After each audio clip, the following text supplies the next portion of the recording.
Welcome to the El Cajon City Council meeting. The meeting is now called to order, and I would like to ask the city clerk to call the roll. All council members present. Would you then please stand for the Pledge of Allegiance and remain standing for a brief moment of silence? And did I see Bonnie Price? Where are you, Bonnie? Bonnie, would you lead the pledge for us?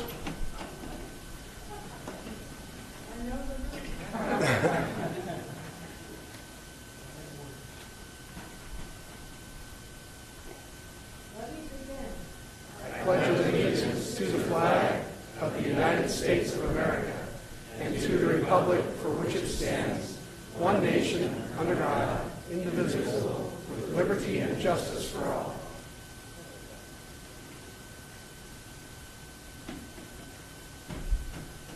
Thank you.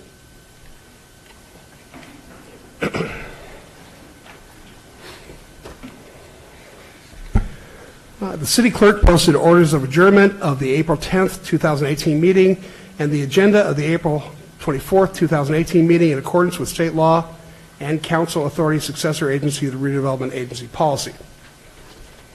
We have 3 proclamations today, or presentations, but I'm going to take a little bit out of order if that's okay, and we're going to start with a proclamation for Fair Housing Month. Executive Director for the Social Advocacy, Mrs. Estela de los Rios, is here to accept the proclamation, and please join us. I think we're supposed to be down here. Come on, gentlemen. Ms. de los Rios? Hi. How are you?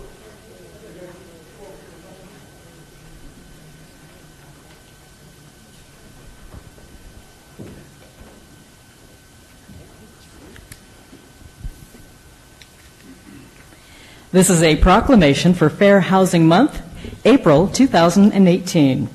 Whereas April marks the 50th anniversary of the passage of the Fair Housing Act of 1968, which sought to eliminate discrimination in housing opportunities and to affirmatively further housing choices for all Americans. And whereas the Center for Social Advocacy, CSA, San Diego County, has addressed the ongoing struggle for dignity and equal housing opportunities for all. Vigorous local efforts to combat discrimination have been effectively eradicating such practices. And whereas strong collaborations, community outreach, and education of fair housing rights between CSA, San Diego County, and the City of El Cajon have led to broader awareness of fair housing law among the most vulnerable populations. Now, therefore, Bill Wells, Mayor for the City of El Cajon, together with the City Council, in pursuit of the shared goal and responsibility of providing equal housing opportunities for everyone in our community, do thereby join in the national celebration by proclaiming the month of April 2018 to be Fair Housing Month in the City of El Cajon, and this year to be the 50th anniversary of the important passage of the Fair Housing Act of 1968, signed this 24th day of April 2018.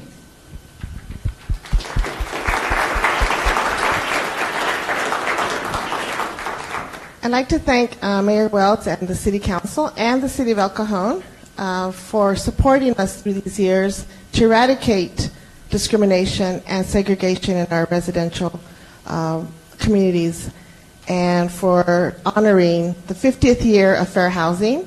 We're in our 50th year to end discrimination against race, color, religion, disability, sexual orientation, and I'd like to thank again the City of El Cajon.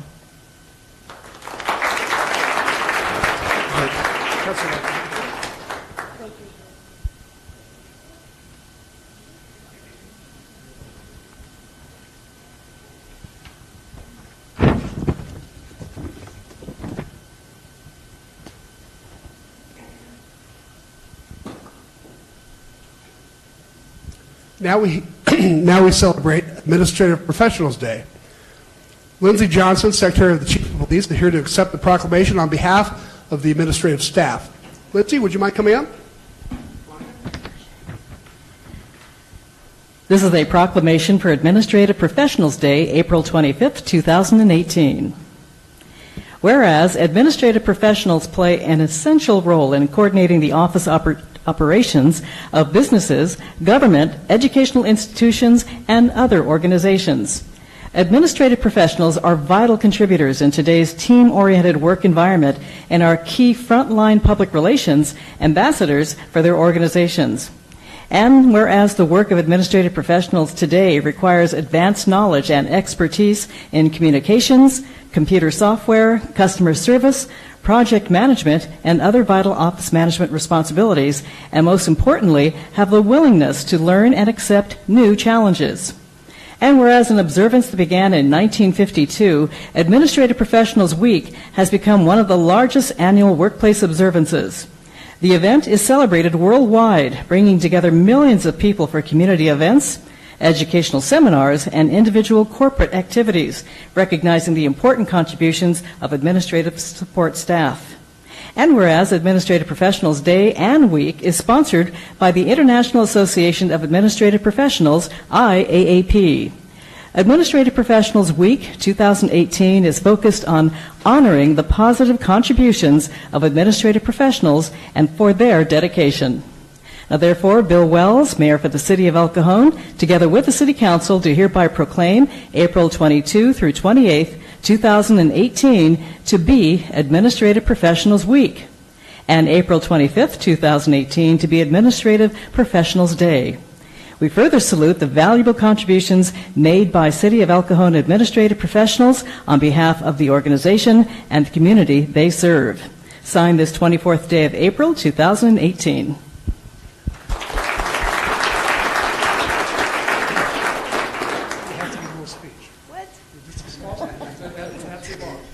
Well, thank you guys very much. I'm brand new, and it's really exciting to be recognized. I've been an administrative professional for a long time, but this is the first time that I even knew that there was a day. So it's really great that El Cajon does this, and I'm really excited. So thank you guys.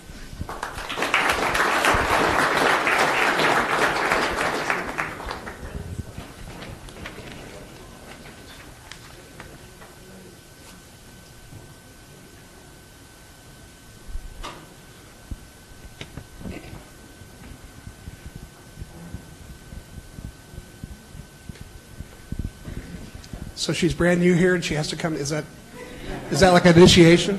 Okay, you did great. Okay, today we have another proclamation. This one is for the Youth of the Year Award. I'd like to invite our Recreation Supervisor, Susie Lowe, to join us. And Council, would you? No, you're here. So great, Susie, are you here? Hey, nice to see you again. How are you doing? Well, let's scoot down so everybody can hear you. Come on in. Hi. How are you doing? You've got the plaque. Okay. You should. Yeah, do it. So thank you, Mayor and City Council members. I'm here with our this year's Teen Coalition, and each year we present a Youth of the Year Award. And this is our 13th year in presenting the award, and it's a really award that I think we as a Teen Coalition are proud of, and we do it on behalf of the City Council. So with that, I'm going to turn over to our chair this year, Alvin Mwangi, who's going to tell you a little bit about the award and this year's winner, and present this year's winner. Thank you, Susie. The City of El Cajon Teen Coalition presents a Youth of the Year Award to recognize those youth who go above and beyond in serving their community, either through their leadership abilities and or their quality or level of community service in El Cajon.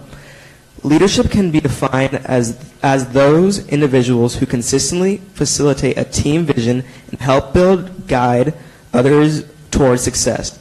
Community service is work that helps better the community through the value and impact of those served. Recognizing work by youth is based on their personal merits and contributions and is not intended to be limited to their school involvement. Final award was based on dedication commitment beyond what may be required by school and demonstrated impact of those served. We are awarding one award this year to a middle school level youth. This year's, we are pleased to announce Middle School Youth of the Year 2017 recipient Nancy Kumihai from Emerald Middle School. At this time, I would like to invite Nancy and her nominator, Mr. Timothy Warts, to come up here and have Mr. Warts speak on her behalf.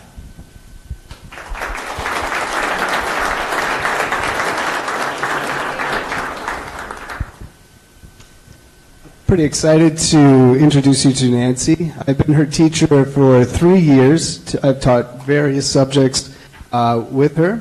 And I can tell you firsthand that she's a helper at heart. She's a very active member in our Emerald ASB. Typically, when students fulfill their ASB duties, it's during their ASB period, but Nancy saw a need within our newcomer program and volunteered to assist our newcomers during her ASB elective. However, she didn't neglect those ASB duties. She still found time to help plan assemblies, produce morning broadcasts, and help run the ASB store. Outside of school, she's an active participant in YALA, and along with playing soccer, she also has become a tutor for many of her teammates. It is in Nancy's nature to assist others while still managing to complete her leadership responsibilities. So this is Nancy, and congratulations, Nancy.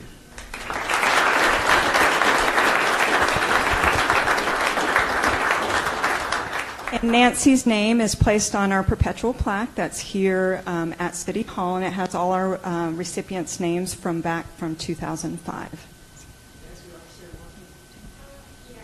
I just have some people that I want to thank. First off, I want to really thank my coaches because I learn so much from them because they tell me to treat others with respect and they tell me to always just be a good person. So I try my best to listen to them. I also want to thank my mom because she's always been there for me and she always tells me to help others and she always encourages me. And my friends as well. And I also do want to thank my teachers because they do teach me. Well, they have to, but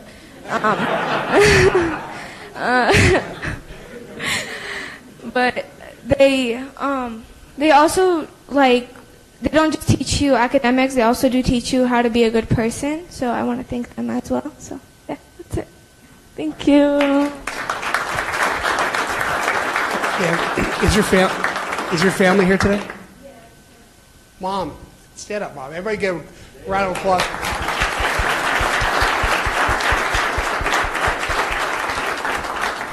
Okay, well, Bob wants to talk. All you young people, stay out of the sun or use sunscreen, or this will happen to you. So, you could think it was the other guy that I tangled with, but it was the sun. So use sunscreen, take care of your skin, and you won't have to go through this. So, bless you. Listen, everybody would like council would like the chance to shake all of your hands. So if you could come by in the line, it would be great. Hi, what's your name? Oh, nice to meet you. What's your name? Aya. What's your name, Sandra? Nice to see you. Nice to meet you. Glad you're here. Yeah, you too. Nice speak. You've got a good speaking voice. Congratulations. You should be really proud of yourself. Thank you for all the work you're doing with these kids. That's great.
All right. I'll just do this.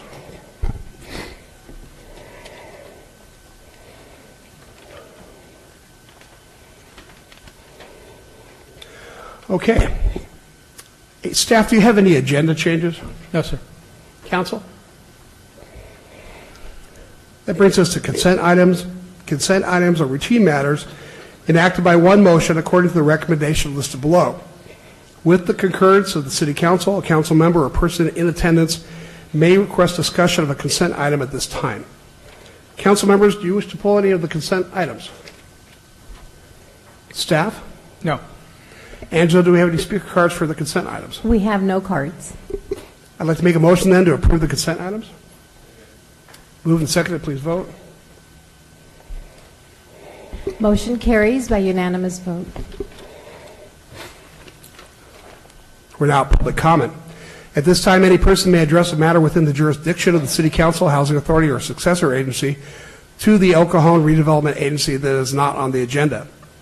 Comments related to items on today's agenda are to be taken at the time that the item is heard.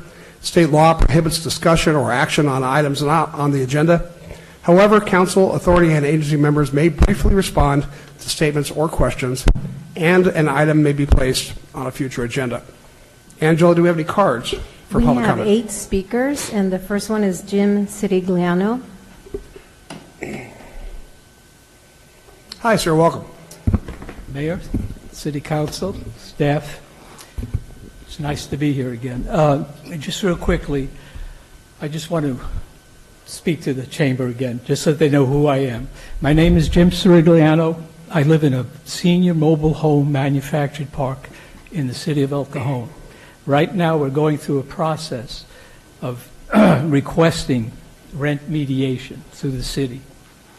And eventually, we want to get, we're going to call it rent stabilization, which a more common term you've heard is rent control. Okay, and hopefully that'll be our final. But that's going to take an initiative to do. Real quickly, I just want to acknowledge I have about a half dozen of members from my park here who are kind enough to come, and one of them will be speaking aside from myself today. Real quickly, Mayor, I just want to commend you for your generous time when we get up here to speak. Okay, so I know it runs way over 3 minutes sometimes. A quick update about our rent mediation filing.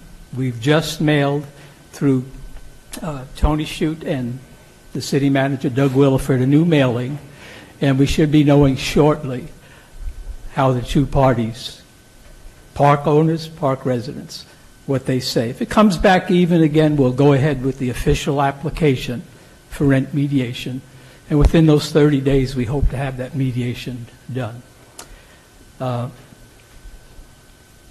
We were fortunate this past weekend.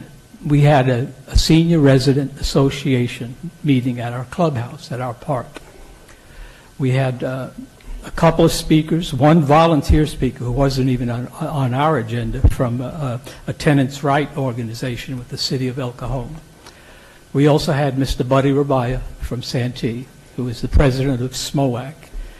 And our really, truly guest speaker was our own councilman, Ben Calascio. And it was really an outstanding meeting. It was very informative. Councilman Calascio answered all our questions.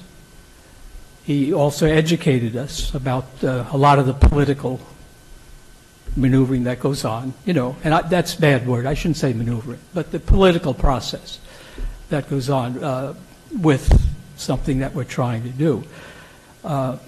Like I said, he was very thorough.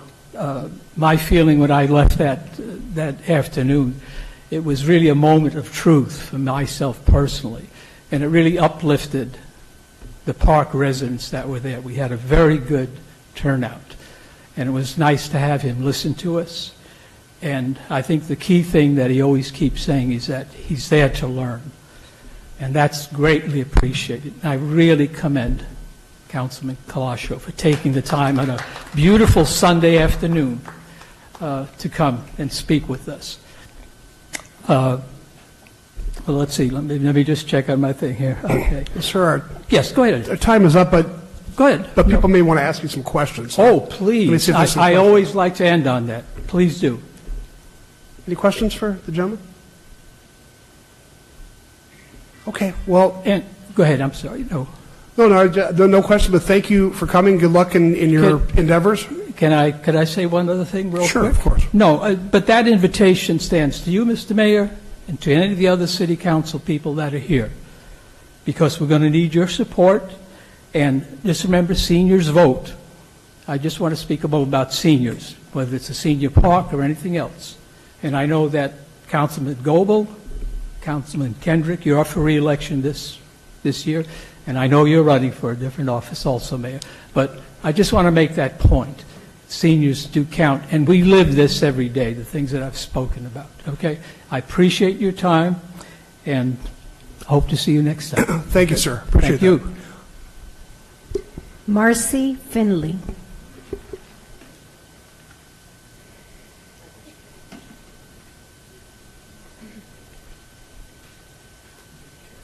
Hello and welcome. Can somebody pull that back? Yeah, there you go.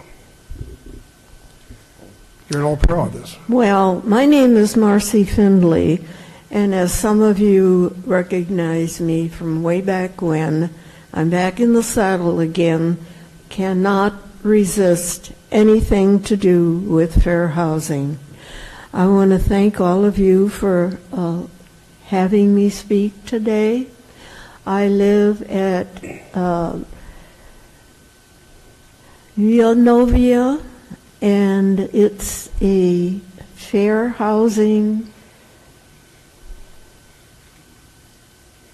on 1440 South Orange Avenue. I've lived there for 30 years, and when I first came in there, it was a beautiful little place in a cul-de-sac, very quiet, very sedate. And we all knew each other by our first names. Those days are gone forever. This is the first time that I have spoken to the council and council staff, and I could not resist the temptation of coming back to help them form a fair housing committee. We're going to try a different approach this time, and I certainly hope it works. I see a few familiar faces, and I want to thank you for hearing us. We have several very, very deeply disturbing situations. I very briefly will name one, and that's the CPI, which is rising very, very rapidly, Consumer Price Index. We're going to address that. We're going to try mediation this time. So far, nothing else has worked. I want to take just a few moments to explain some of the deeply distressing situations we're facing. One of the most serious problems we have is allowing people who are less than the required age, which is 55 and must be a senior. They come in and they make misrepresentations, and somehow, some way, they get in that park. That is not a good situation.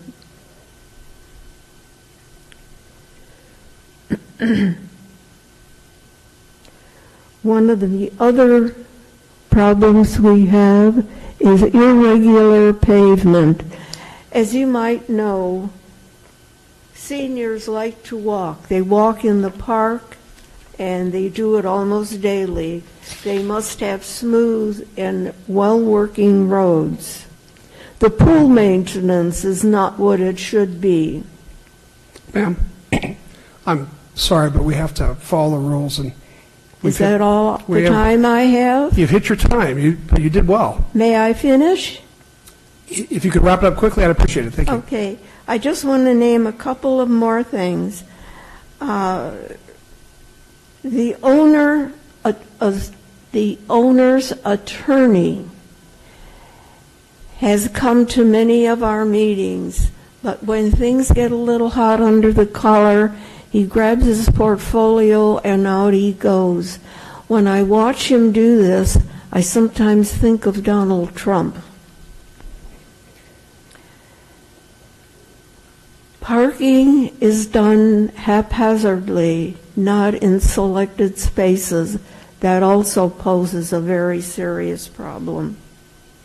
Dogs and cats are allowed to run freely in the park. There are other issues which affect the senior population very, very much and need to be corrected, and a better situation for living reinforced. I thank you very much for hearing me, and have a great day. Thank you. Do you have any questions? Any questions of the council? No, ma'am, but thank you. Thank you. Diane Sonica.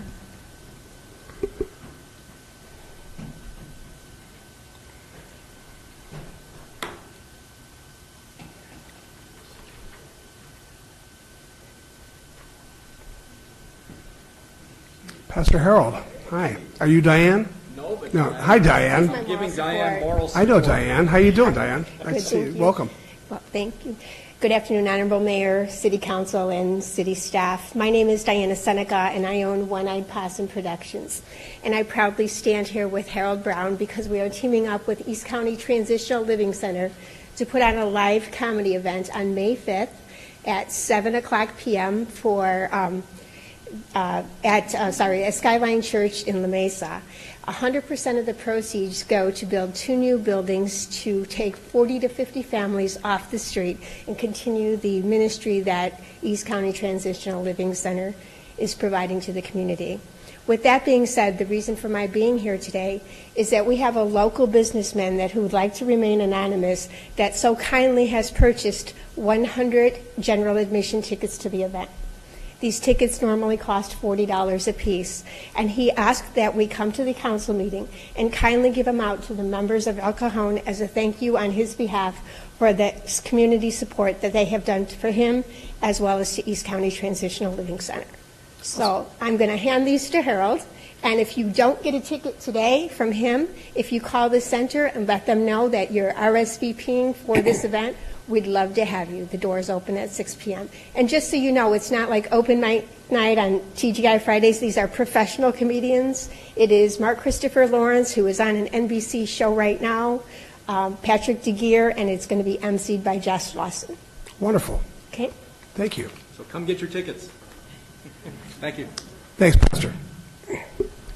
Pat Wright.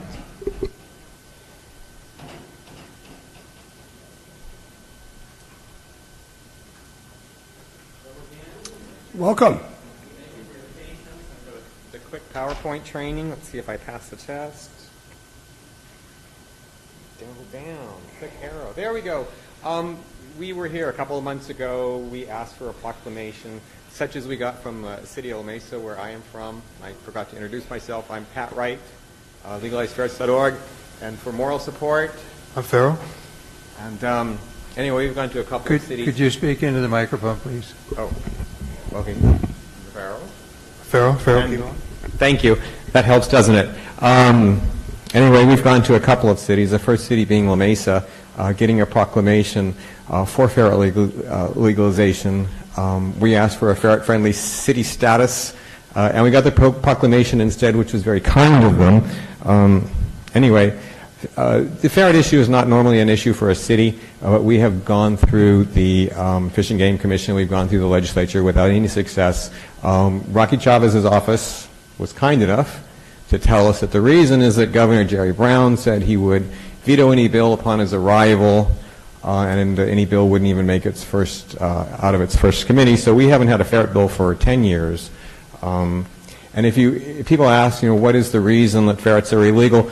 I've been in front of the Fish and Game Commission many times, and I think I've worn them down. And so if you Google, why can't I have a ferret, you will get all this information about hedgehogs. Because there's no very valid reason. Ferrets are illegal in 48 states. When's the last time anyone's heard of a problem? We really have no or limited access to our legislators. The Fish and Game Commission said they will not move forward because it will require a sequel and a full-blown EIR. We gave them one. We spent $18,000. It took them 10 years to read it. It's not been a very government-friendly effort. So a great man once said, limited government was to defend the rights of the people over the desires of government. I think that's such a great statement. Who said it? So I'm holding your feet to the fire there. And I think we need a second on the city council for to put this on the agenda. So we're asking you to put it, and we say do it for the little guy, and maybe life will be good in El Cajon, just as it is in La Mesa. So we would appreciate the ability to discuss this a little more in depth, and really thank you for your patience, and thank you for your indulgence, because I know you have a full schedule, and you've all been very kind. Yes, Mr. McClellan. I remember a few years ago we had an issue on the agenda for potbelly pigs, and we finally got potbelly pigs, and then we got one for chickens, and then one for bees, so why not ferrets? Actually, El Cajon did pass a ferret-friendly when the bill was in the legislature. Alice Kaiser, who had her name out in public, and when Schwarzenegger vetoed the bill, she had to leave, she moved to Arizona. But I like it. You're right on the mark. Yeah, there you go. So there's two. We had a great chicken debate, remember? It was really pretty heated. Well, who's against chickens and who's against ferrets? It's like, well, bees. I've been stung. Well, first of all, I appreciate you quoting me. I think that's the first time I've ever been quoted like that. That's fantastic. I felt really powerful. It was handy. Let's keep talking about it. Is there a second? I mean, because well, you're not easily available. Hold on. I did meet with you for coffee. Yes, you did. So, legally, we can't vote on something right now. I understand. It has to be agendized and go through the process. All right. So I'm asking. It looks like you're making good progress. And thanks, Mr. McClellan. Let's talk more about it. And all right, I got to go through the process. One of the council members has to put it up for agenda. So I think we might have one. So you're getting there. Yes, Ben. Excuse my ignorance on this, but Sure. So don't ferrets kill chickens? You know, if you put a chicken and a ferret together, the odds are, 50-50. But, I mean, it's like a cat. I mean, the hunting instincts of a cat are significantly less, of a ferret are significantly less than a cat. No, actually, they're pretty docile, but, I can't say it wouldn't happen. But, they used to say that the Poultry Association was opposed to ferret legalization, and the president of the Poultry Association, whose name escapes me, had a ferret and was on our board. But they used to say the Cattlemen's Association was against ferret legalization. And so we had this little contest. How do ferrets kill cattle? And we they take ropes and string them across the cattle paths, like Star Wars. Yeah. So, I can tell you're really passionate about it, and you're probably like a ferret expert or something. But I don't remember. I wasn't on the council when this happened, but I do remember. I think it was Mark Lewis who voted no for the chickens, right? And it's legal here. I believe it is. I don't remember. I don't remember either, but I think he voted no for it because something about the bird flu. Because I was sitting in the audience. He was worried about disease. Yeah. So it's legal here Yes. to have chickens, not roosters. Is that? Not roosters. Okay. So and is it the same in La Mesa? Chickens are illegal. We were compared to the chicken people there too. Okay, and you didn't meet any opposition with them? Okay, so that's fine. The opposition is sort of inertia. I mean, it's a joke issue, and we're kind of in on the joke too. But okay, I think it is important to point out that the city has no ability to legalize or not legalize ferrets. It's a state issue. What they're asking for us is to weigh in on the issue, so perhaps we would sway the governor. Well, we don't know who the governor will be, but when I go to legislators, usually I get silence, especially East County. But Joaquin Chavez and Todd Gloria, they're inching a little closer. But when you have a proclamation from a city, and when it gets debated, like in Encinitas or Santa Clara, it gets debated, but it wasn't decided. Even the debate helps because the only way we lose is to stay silent. Okay. Well, listen, I appreciate it. I admire your activism. And I need a life, I know. It's getting too old for this. No, listen, if I ever need somebody to legalize me, I want you to be the guy who would make it happen. I'm reasonable. I appreciate it. Thank you. And thanks for coming, and I'm sure that the council has heard you. And Bob? You remind me of the lady or the gal in the Bible that kept asking and asking and asking the judge, and finally he said, okay, well, that's what happened with the chicken lady. she was back again, and she brought in more information, and finally, I think Mark Lewis got swayed over. I don't remember the exact vote, but I know first of all he voted against it because he was worried about the disease and all that. But she brought information in that kind of counterbalanced that. So now we allow chickens, but not roosters. Though I don't want to take up any more of your time because really you have significant issues that are city specific. So I mean, unless I'm invited back, I appreciate you all been very kind to me and that I appreciate it, but I don't want to be a gadfly. So well, you're certainly welcome anytime. And sure.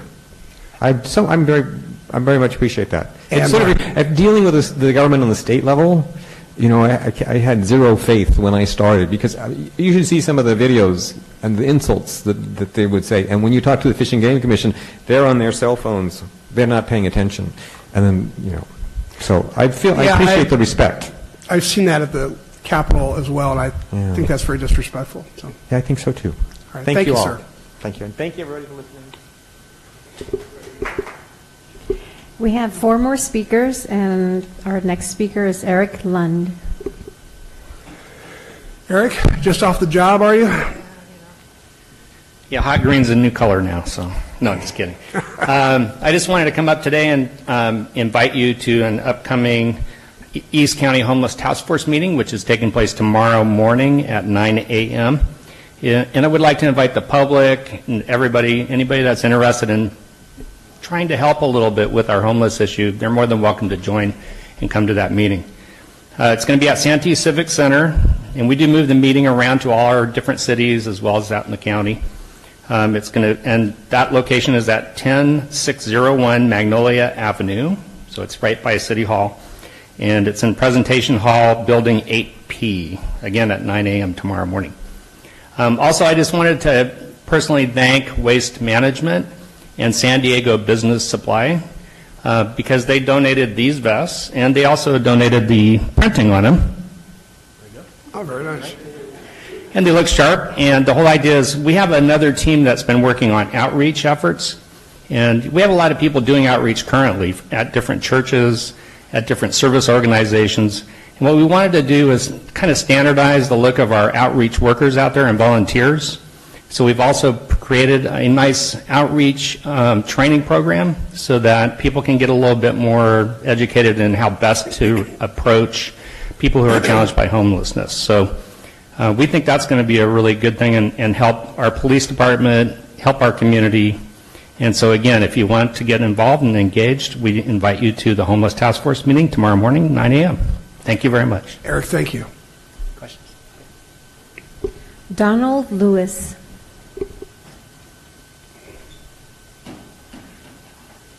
Mr. Lewis, welcome. Thank you. Council members, staff, thank you for allowing me to speak. This is in regards to a restraining order that was issued maybe a year and a half, 2 years ago with regards to peddling drugs and that sort of thing. I've lived on Swallow Drive for over 38 years, and I would say most of those years we had to contend with individuals that resided on 1532 Swallow Drive. I think you may all be aware of that. I know your city attorney has been... we're all aware. Thank you. Because this is my first time here, and I just don't want to foul it all up and make people wonder if what I'm talking about. But just to give a little history in what's been going on, there were 2 individuals, brothers. Let's just say that they followed my kids home from school. I ended up having to go when I was home because I always worked out of the country, either as a tuna fisherman or offshore drilling, that type of thing, gas and oil. But it is very important to me, only because even though my kids are out of the house now, there are still individuals, young kids, grade school that are trying to walk home. And although I understand that it has quieted down some, it still is some evidence that the narcotics are being passed. I really hope that you can bear with me, but following the kids home or them knocking on your door and or watching your premises and several times just saying we're watching you, they're trying to be kind and say we're protecting you, but that's not good. We don't need campers across the street staying out into the lower bushes to sleep or watch over us. If I were at home, I think you would have probably seen me in here years ago. But now that there is some contact with these people, I think that I believe that rather than lift this restraining order, it should be kept permanent, and something should be done to that situation. Well, sir, thank you for... before you go, yes. I'd like to ask our city manager to just brief us on where we're at with this process. As we have advised council, the police department, city attorney, and my office are aware that there is possible violations of the restraining order that this gentleman just mentioned. City successfully gained through our city attorney's office about a year ago convictions which led to the restraining orders. We are working with the neighbors to establish any good evidence that we could use to go back to a judge, and if we get that evidence, we will. But we are very aware of the situation and doing everything we can to fix it. So I know it takes a lot of patience because we have to work within the court system. Yes, it does, but it's been going on for so long. There has to be, a completion to this, because I can see other families are really getting concerned because their kids are getting older, and they're being allowed to walk home rather than their parents pick them up. Yeah. And I think it's time that we do something about it, just for the safety of the young kids that are going home. I really appreciate you listening to me, Bill. I think Councilman Kendrick would like to ask you a question. Councilman Craig. Sir, yes, go ahead. I have a question for you. And you mentioned campers. Are you talking about vehicles that are... No. Just camping or bedding out underneath a willow tree, that type of thing. Oh, sleeping on the sidewalk? Right, with a flashlight or something like that. Yeah, it's just up the hill on the opposite side of the street of where I live. And, I remember my wife telling me after I came home from 3 months being away that, they were bothering her. They'd come up to the door and say, "Oh, Mrs. Lewis, we found your purse." Well, she knew she wasn't missing her purse, but they just wanted entry into the home. She just closed the door. So, always the same people or different people? Generally, pretty much the same. Now it's extended family. See, they've moved in, and this restraining order was on. First names are Vern and Vaughn, which you probably are aware, and they're not supposed to be anywhere close to the home, but I do on occasion see them. I think the last time was a couple of months ago, riding his bike on the corner of Swallow and Cuyamaca. So I know they're still within the community, and I believe her name is Evelyn. Yes.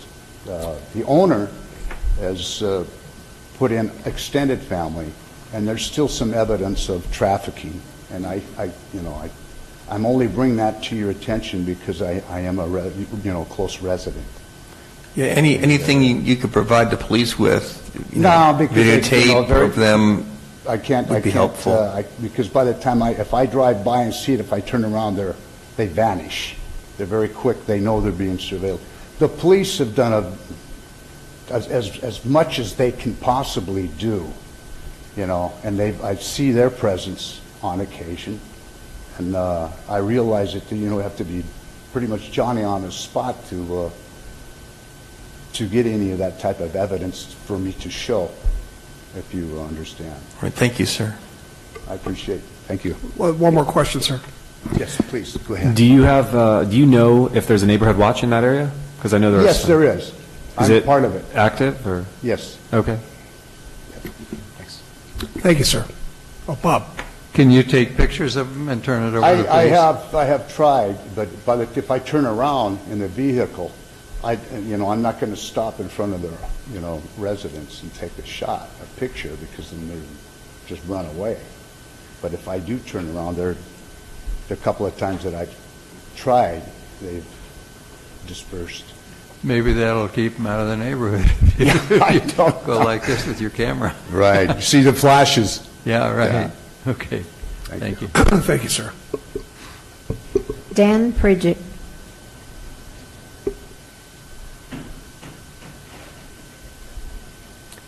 Hello, welcome back. Hello, how you doing? You probably can guess why I'm here. Yeah. So it's the same house that Don Lewis talked about. Kirk Crook came here last week. Last summer, we had stopped by a couple times and were told to lay low based on some other efforts being made by the city government.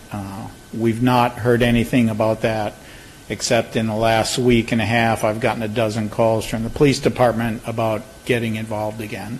So I'm sort of curious if the council can find out or let me know what's happened over the last 8 months, or did we just let those opportunities pass? Can somebody from the city manager's office brief him at some point? Yes, actually, I'm going to have the chief of police brief you directly. He's in the back of the room, and he will give you his card. Okay. Yeah, I appreciate you working with the council and the police. Right. We're certainly as anxious as you are to resolve this issue. Yeah. And we'll be meeting with Sergeant Kevin MacArthur in the next couple weeks, members of the community. I just talked to him. He called me about 30 minutes or so before this meeting. So, Great. So we'll get the community together, talk to him, and see what's up. It's very difficult, but you're taking the right steps. Okay. Thank you. Our last speaker, Bonnie Price.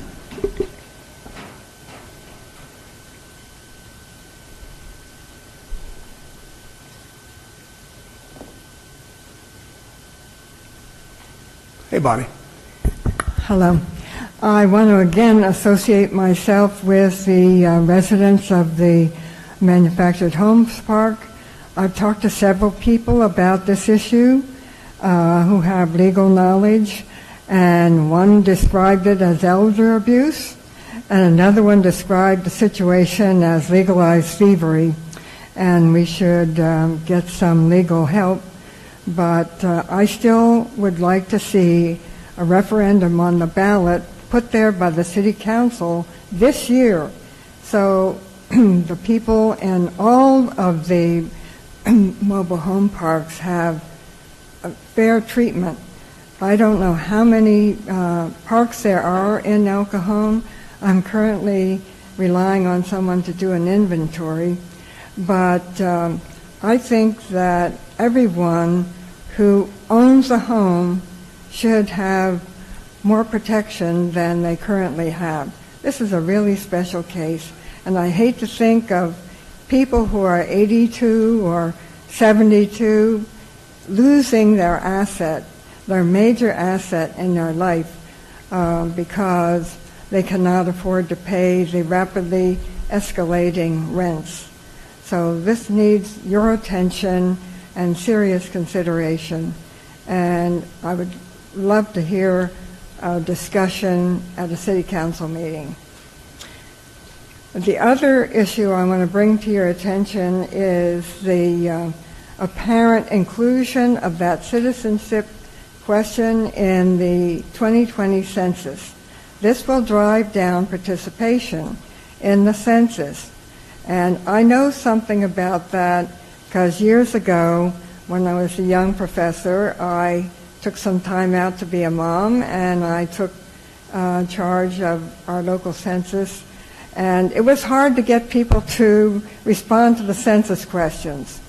Some cases, people were so paranoid about the government, they didn't even want to give us the names of the people in the homes.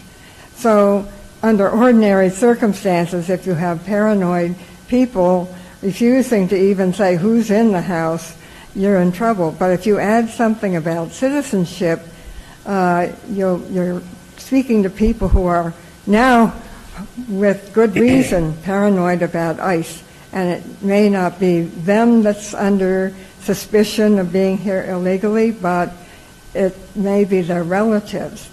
And the Bureau of Census is in the Commerce Department for a good reason, because businesses use census data to prepare for future consumers. And if you get rotten data because people don't participate, you have an invalid base of information to make business decisions. So I urge you to use your influence with your elected representatives in Congress to take that citizenship question out of the census for 2020. Thank you. Thanks, Bonnie. No more cards. Mr. Mayor, I have a question for the speaker. Bonnie, you asked us to put a referendum on the ballot for November regarding rent control, Rent stabilization. fairness. I feel our hands are tied. Any rental contract, lease agreement, those kind of things longer than 12 months would not be subject to rent control under my current understanding. Neither would grandfathered contracts. Do you have any information that would be different than that point of view? I don't have different information on that. The lawyer I talked with was just someone that I happen to know, and I asked, what do you think about this? Give me some feedback. So I would welcome information as part of the learning process if that information is not current. So I'm open to learning, but my understanding so far is our hands are tied because rent control, stabilization, fairness would not apply to new contracts greater than 12 months or grandfathered contracts. So if you have new information or something, I'd be glad to take a look. Okay, very good. Thank you. thank you. Okay. Is that the end of that? No more cards. All right. You good? Okay. Item 3.1 is a public hearing on the adoption of the 2018-2019 one-year action plan. Staff, would you tell us about this, please? Mayor and Council, on February 27th this year, the City Council conducted public hearing and preliminarily allocated CDBG and home funds for the 2018-19 program year. The attachments 2 and 3 in your agenda report indicates or shows the list of applicants that requested CDBG and home funds and the Council's preliminary allocations. And all that staff is asking is that the City Council finalize the allocations of the CDBG and home funds as part of the 2018-19 one-year action plan. And as up to this meeting, staff has not received any public comment regarding the 2 public hearings, and staff is certainly available to answer any questions. Thank you, Tony. Council, have any questions for staff? All right, the public hearing is now open. Angela, do we have any speaker cards? We have one, Miss Bonnie Price. Bonnie?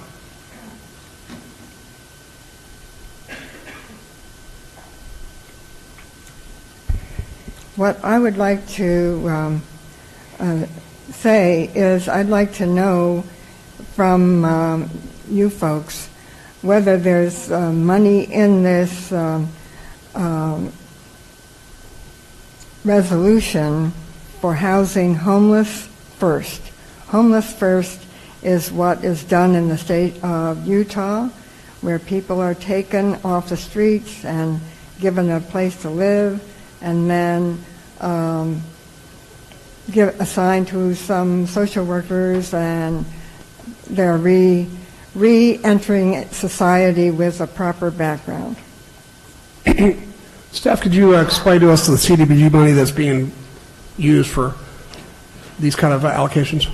Certainly. Part of the CDBG funds, $100,000 is going to East County Transitional Living Center's emergency shelter program.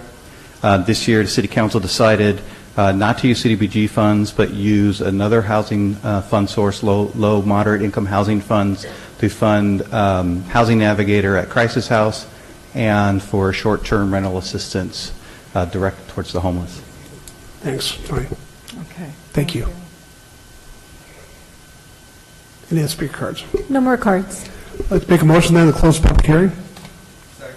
Moved and seconded, please vote. Motion carries by unanimous vote.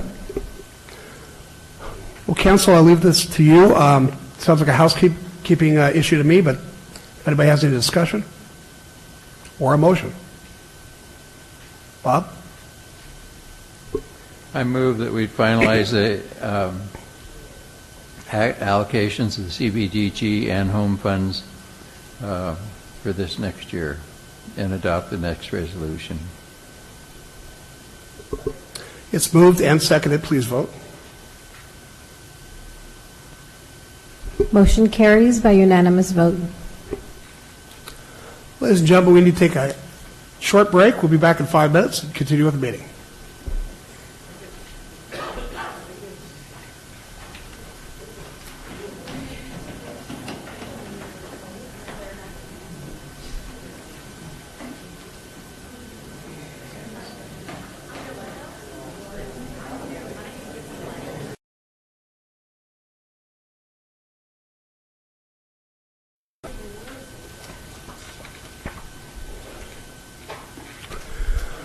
Okay, item 3.2 is a public hearing on the zoning code omnibus update, and I would like to ask staff to introduce this item, please.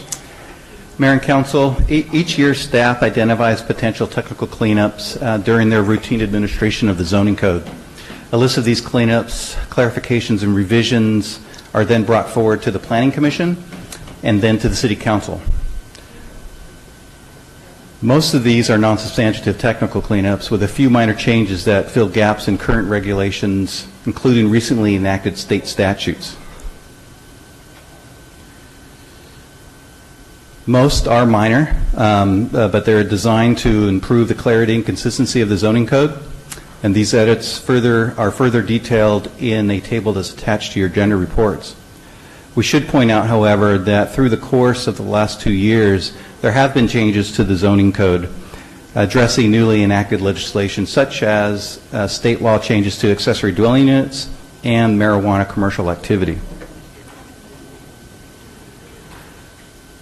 So for accessory dwelling units, through AB 494 and Senate Bill 229 at the beginning of this year, the state has required a maximum of 1 parking space for an accessory dwelling unit, and it now prohibits cities from prohibiting tandem parking or parking within setback areas. I also like to point out that the previous legislation indicated that if an accessory dwelling unit is within a quarter mile of a bus stop or a rideshare program and other types of parking management programs, that the city can't require any parking spaces.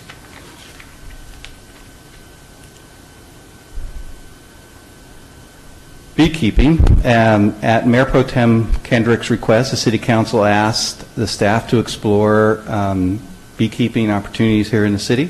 Regulations were reviewed from various jurisdictions throughout the county. An incremental approach is proposed to eliminate the potential of any nuisances and ensure land use compatibility. Standards such as maximum quantity of beehives, a requirement to register with the County of San Diego, and to allow only on larger lots that already allow animal keeping is proposed. A recent state law restored broad control to local jurisdictions regarding regulating massage establishments. The municipal code currently regulates massage under Title V and Title 17, as Title 17 is the zoning code. Staff is proposing edits that are in alignment with this new legislation. I also like to point out that the city clerk has placed at each of your seats a revised ordinance. It did not include certain 7 sections of Title V. No changes are proposed to those sections, but they have been brought to your attention and are included in the proposed ordinance. So in order to align some recent changes that City Council has taken, one, the mixed-use overlay zone, and last year's changes to the downtown master plan, edits have been made in the zoning code to align the parking requirements and the table with the mixed-use overlay zone and the downtown master plan. The water efficient landscaping section of the zoning code, this comes from state law. The Water Resources Board, the proposed changes are minor and simply comply with the updated state landscaping ordinance. And the proposed amendments to this year's update incorporate, again, just minor technical edits, minor changes, and regulatory revisions that streamline the development process. The proposed revisions are few. We've just mentioned the notable ones. Also like to point out on March 27th, the Planning Commission did hold a public hearing to consider the zoning code update. No members of the public spoke, and the Commission voted 5-0 recommending City Council approval.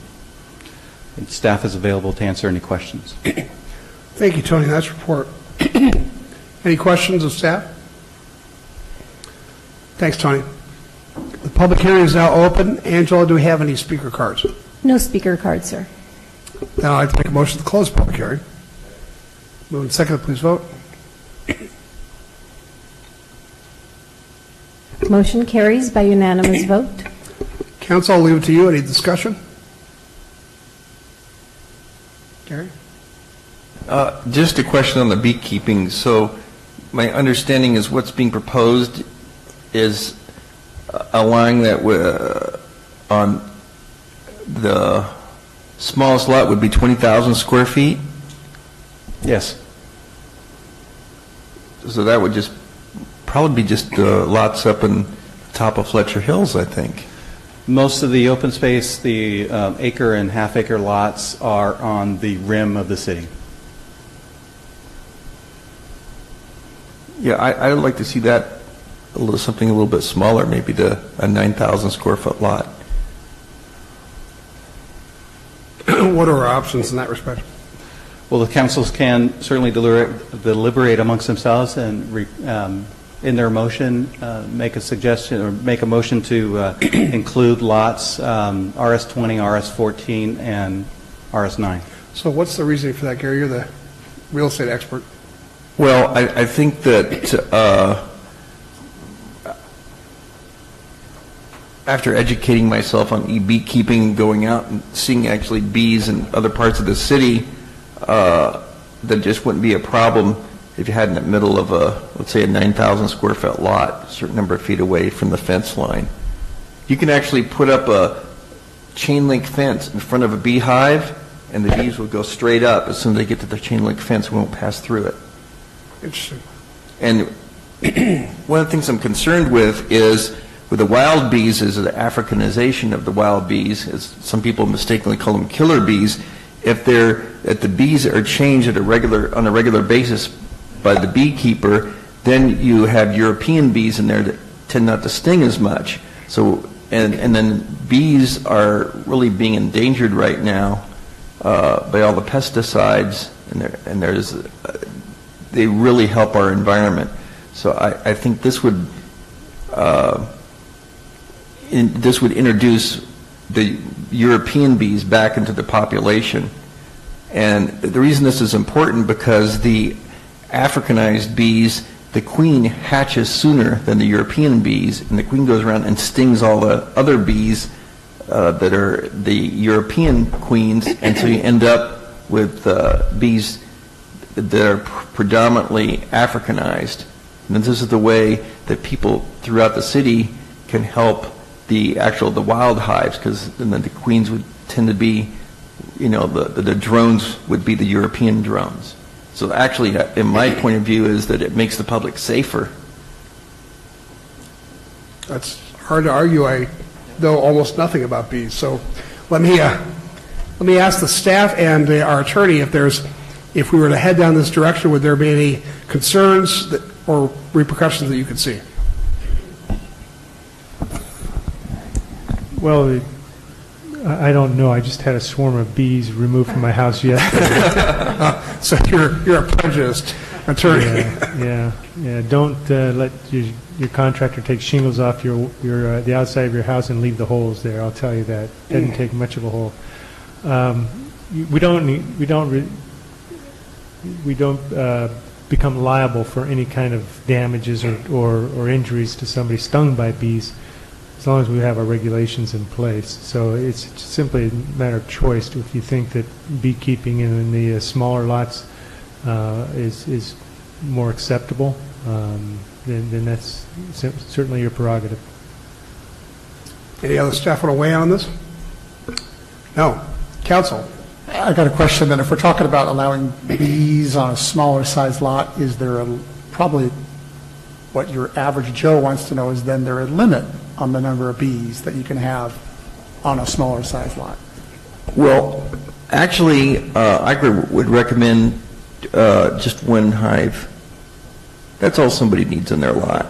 And would that be a regulation that we would impose, or would that be just something you hope somebody would do? No, I think we can make that a regulation. I think the person living next door would probably look to us to have some kind of limitations if we reduce the lot size. Is one beehive a standard size? Yes. Most of the beehives are standard size.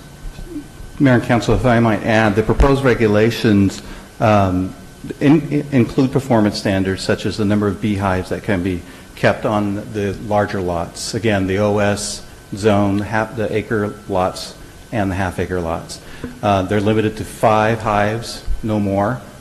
Each hive is limited to 15 cubic feet, and they have to meet the underlying zone setbacks as well as registration with the County of San Diego's Department of Agriculture Weights and Measures. The reason for that is they have apiary guidelines, there's an inspection protocol, and their support.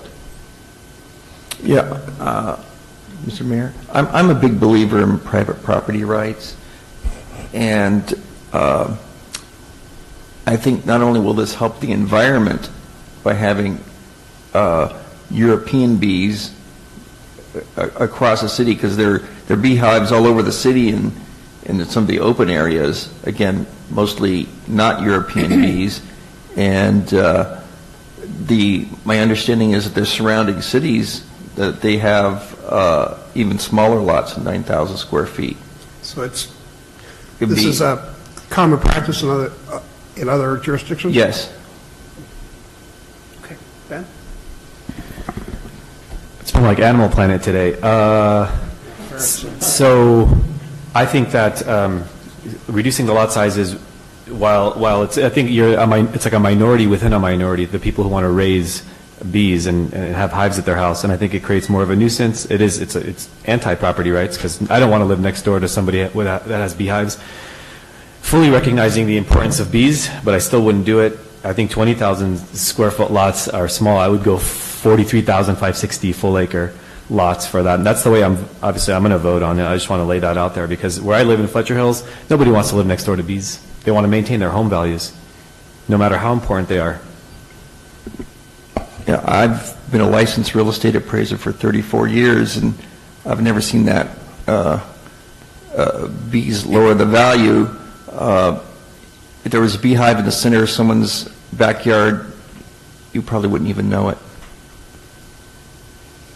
I don't know. Morgan knew it, so that doesn't make any sense. It'll definitely lower the value of your house.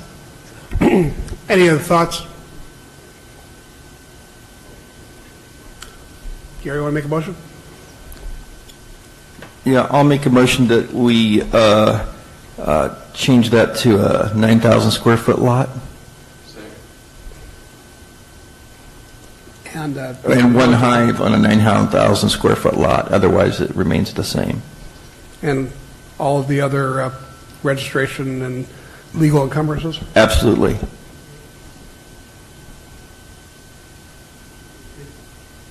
Is the maker of the motion's desire to limit all lots to just one beehive? At present, the code is written to allow up to 4 beehives per property. I think That's the 20,000. 4 beehives on the larger properties are okay, but in the abundance of caution, I think that just 1 beehive on a 9,000 square foot lot is reasonable. If I may ask for clarification, between the RS-20 and the RS-9 zone is the RS-14.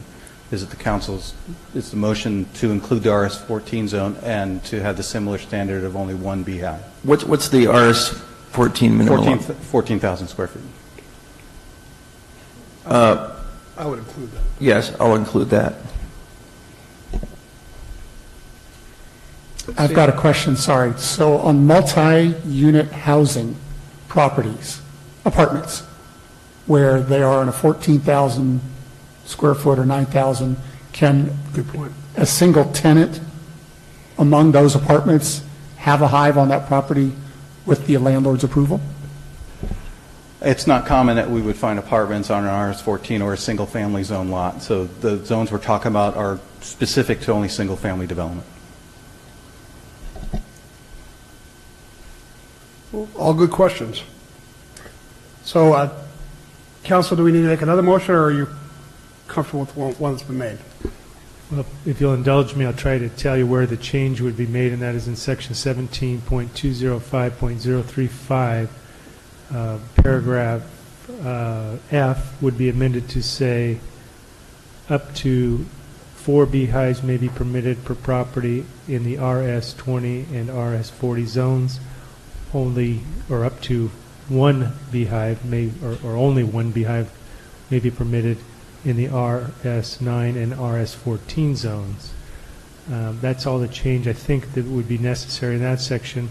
We'd also be amending the various land use tables to reflect not only where it's permitted in the RS-9 and RS-14 zone, but also the note that accompanies that would may have to be amended, but it probably can just refer to this section. I think it just refers to this section, so I think we're set. All right, a motion then has been made. Is there a second? Moved and seconded. Please vote. Motion carries by a 4-1 vote with Councilmember Kalasha voting no. Item 3.3 is a public hearing for the adoption of the proposed... Excuse me, Mr. Mayor, if I may recite the title of the ordinance. Sorry, I got all excited. Okay, please do. An ordinance of the City Council of the City of El Cajon implementing the zoning code omnibus and select code section updates by amending the El Cajon Municipal Code as follows. Title 5, modifying licensing requirements and eliminating certain language in Chapter 5.40. Title 5 and 17, changing references from massage parlors to massage establishments throughout. Title 17, zoning to revise, correct, and fill regulatory gaps in Section 17.20.020, allowing amendments to be initiated by City Council action. 17.40.020, adding facade modifications in the downtown master plan area as projects that can be considered for administrative zoning permit, AZP. 17.65.020, changing the threshold for a site development permit, SDP. 17.105.020, eliminating the martial arts facility definition and including it as part of special training and schooling.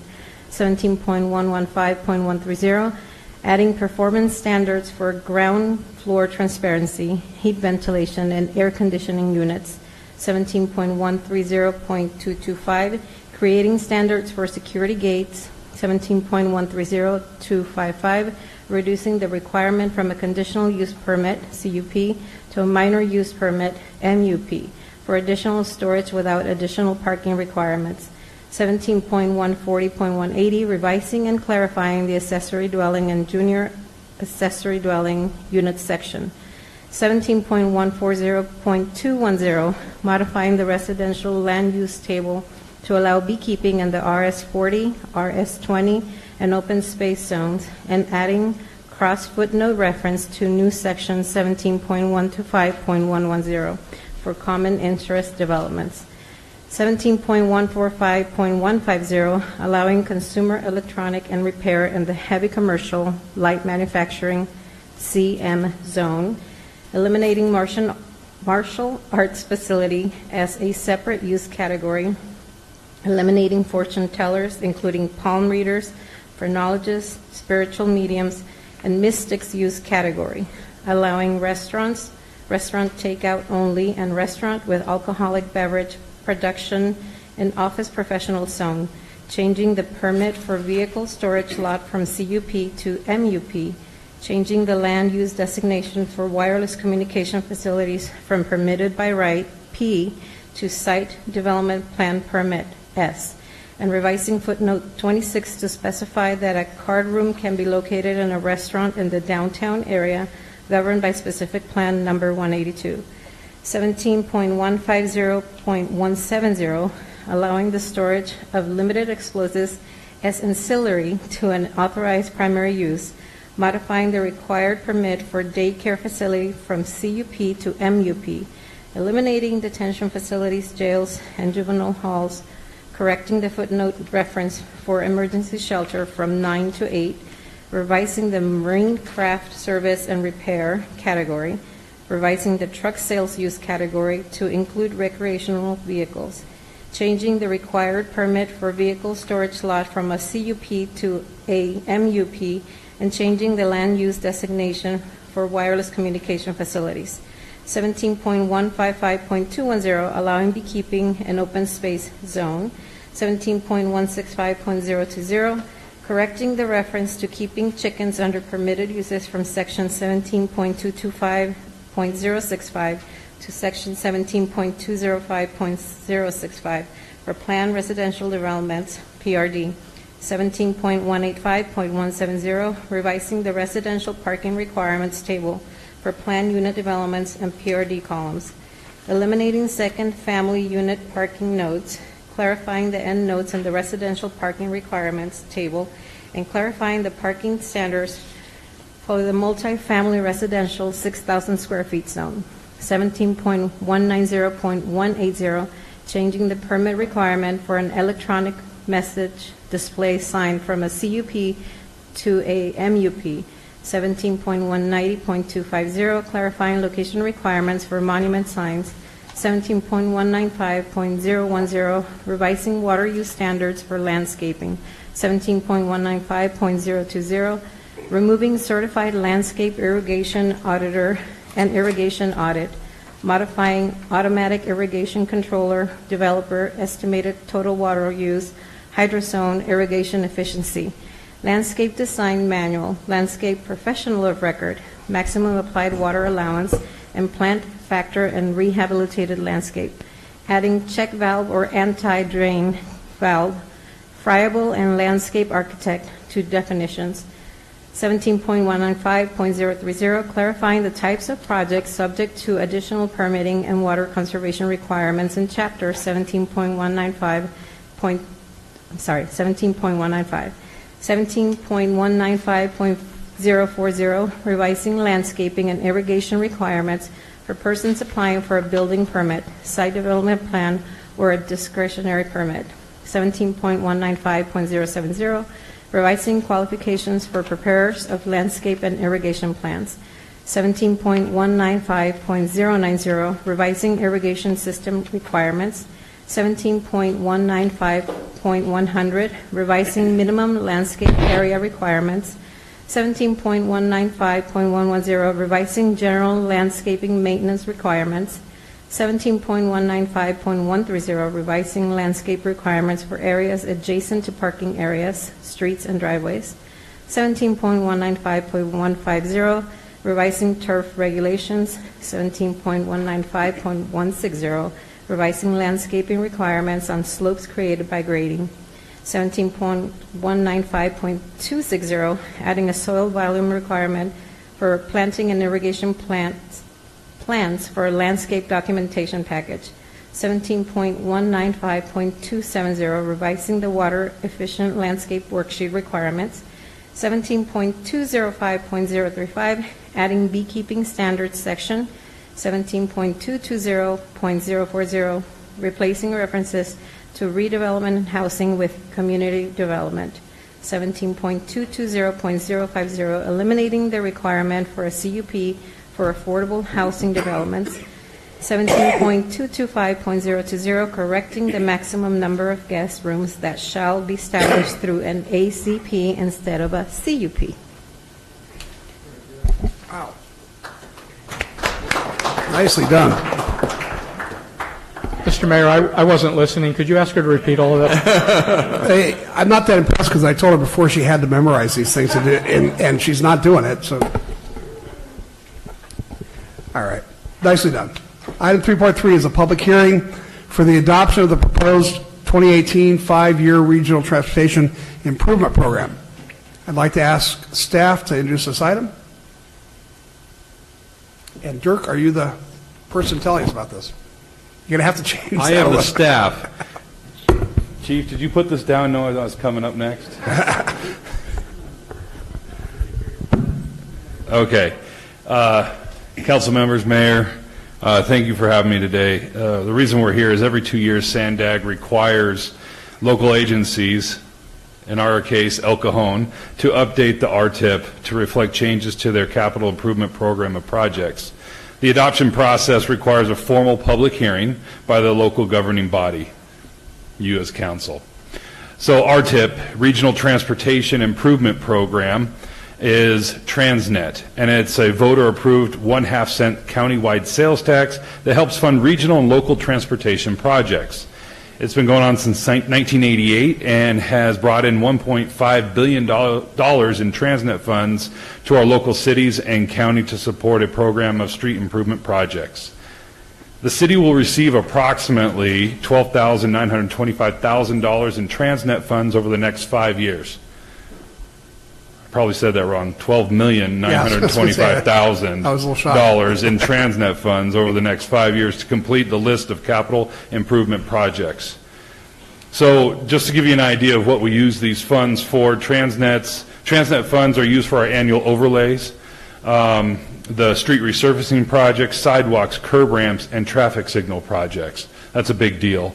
And the previous large projects that we've seen recently are the Greenfield Drive street improvements that was completed in 2016 with the RTIP. And we'll be using these funds for our upcoming approved budget and CIP projects that fall into the categories that I have mentioned before. So thank you very much, and I'm here to answer any questions if you have any. Thank you, Dirk. Council, any questions or comments? Thank you. All right, the public hearing is now open. Angela, do we have any speaker cards? We have one, Bonnie Price. Hi,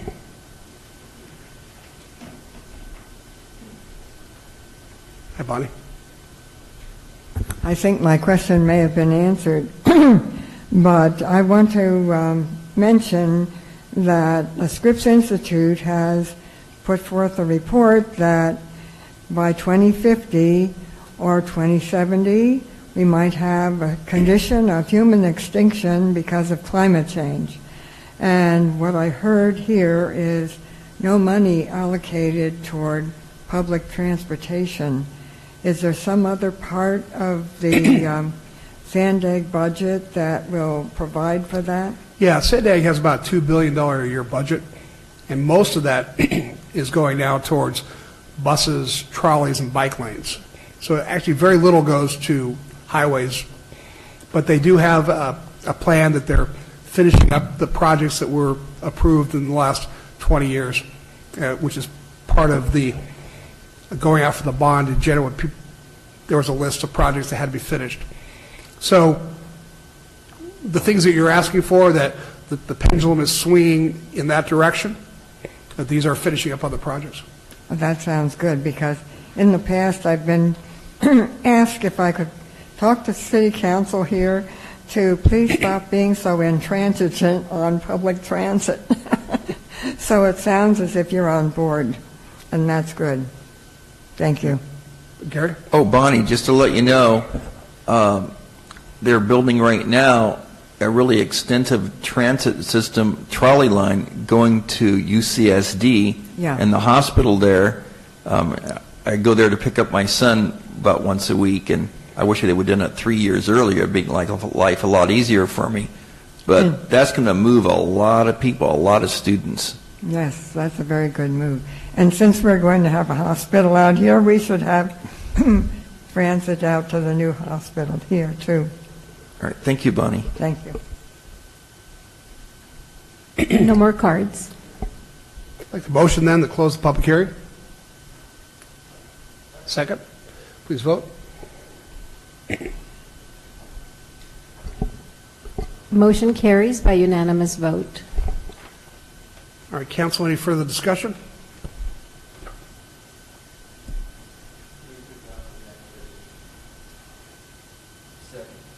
Moved and seconded, please vote. Motion carries by unanimous vote. There are no administrative reports and no commissioner reports today. Item 6.1 is my activities report. Now the legislative report, item 6.2. At our last meeting, the City Council took a position to formally oppose AB 3119, which would fold the San Diego Regional Airport Authority into the San Diego Unified Port District. El Cajon's opposition, along with many other voices, were heard, and the bill has been significantly amended. In fact, AB 3119 no longer merges the two boards and instead creates a new International Airport Mobility and Sustainability Committee. This committee would be made up of 7 members with representatives from SANDAG, MTS, North County Transit, Port District Authority, Airport Authority, City of San Diego, and County of San Diego. The committee's purpose is to address mobility to and from the airport and the impact of climate change and sea level rise on the airport.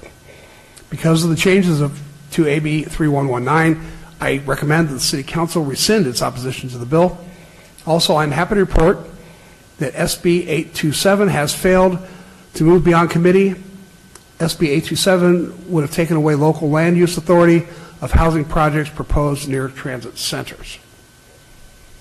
So I'd like to make a motion then. Second. See exactly how I want to put that motion on to rescind the opposition to AB 3119. Second. Please vote.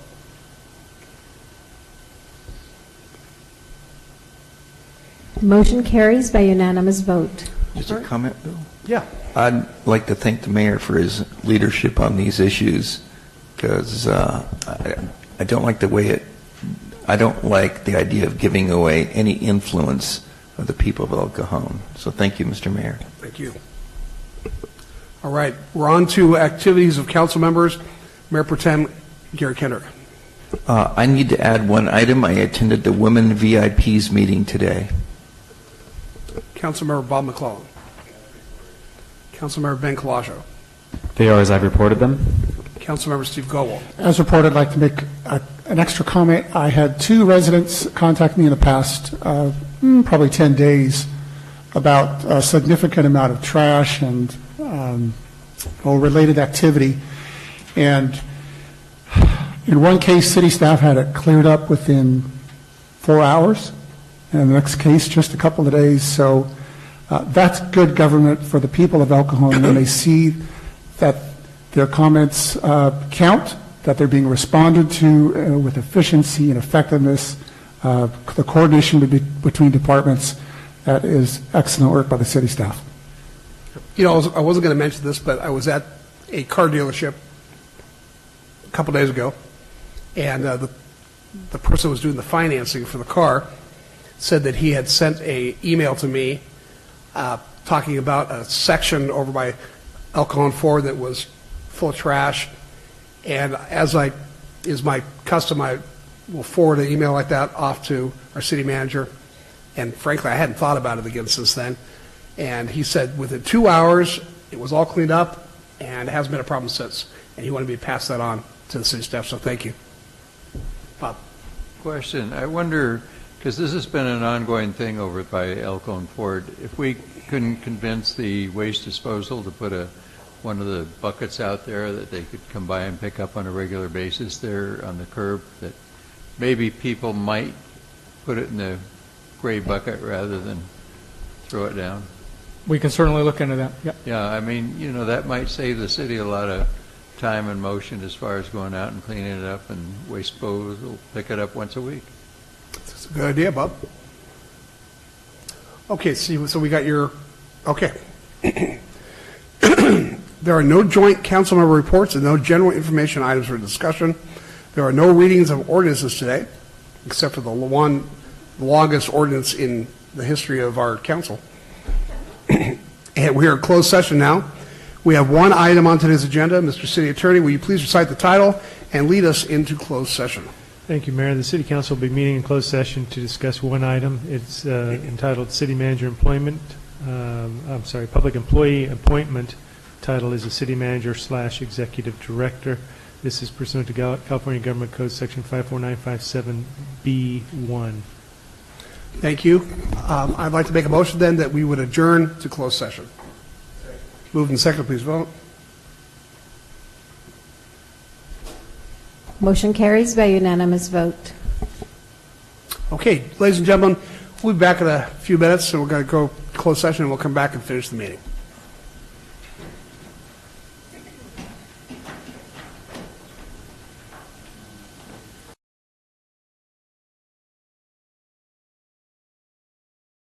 All right, Mr. City Attorney, would you please tell us what has happened in closed session? Thank you, Mayor. The City Council met in closed session to discuss the possible public appointment of a public employee. The title is the City Manager / Executive Director. Upon the motion of Mayor Wells, seconded by Mayor Pro Tem Kendrick, the City Council unanimously approved appointing Graham Mitchell as your next City Manager effective May 24th.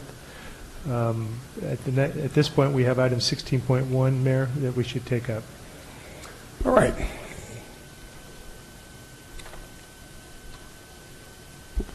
Hold on a second. 16.1 is our City Manager Employment Agreement. Will staff be telling us about this? Thank you, Mayor. This is an employment agreement that was prepared in the event that the City Council did choose to select Mr. Mitchell as your next City Manager. The basic terms of the agreement are a salary of $236,000 per year, automobile allowance of $6,600 annually, contribution of $6,000 each year in a 457 deferred compensation plan, and certain other benefits that are outlined in there, as well as the benefits that the executive team or management team would typically get from the City Council. I present this to you for your approval tonight, and it would be dated today's date if approved. It would be taking effect on May 24th, the first day of his position as City Manager. Council, any discussion? Questions? Well, we have to see if there's any speaker cards first. Are there any questions of staff? Angela, any speaker cards? No speaker cards. Discussion. I talked to a business owner in El Cajon who said, if you give me a person who has passion and initiative versus somebody who has advanced degrees, I'll take somebody with passion and initiative every time. We're fortunate we get both. Yeah, before we vote, I just want to say I'm really pleased that Graham's coming along and doing this. I get a lot of phone calls, as you imagine, and emails from people around the county, and people often call and tell me how important it was for me to understand what a good city manager Graham is and what a great person he is. So I feel very fortunate. Having said that, I also feel like today's a rather sobering day to think about Doug Williford's retirement actually coming upon us, and I mean that in all seriousness. He has been a blessing to this city in so many ways. And we'll get into the model and stuff next time when we say goodbye, but well, what you do on your retirement is up to you, sir. Anyway, could we have a motion then? Bob made a motion. Would somebody like to second that? Seconded. Please vote. Motion carries by unanimous vote. Welcome, sir. Okay. This brings us to the adjournment. The adjourned regular joint meeting of the El Cajon City Council El Cajon Housing Authority, successor agency to the El Cajon Redevelopment Agency, held this 24th day of April 2018, is adjourned until Tuesday, May 8th, 2018 at 3 o'clock p.m. Thank you very much.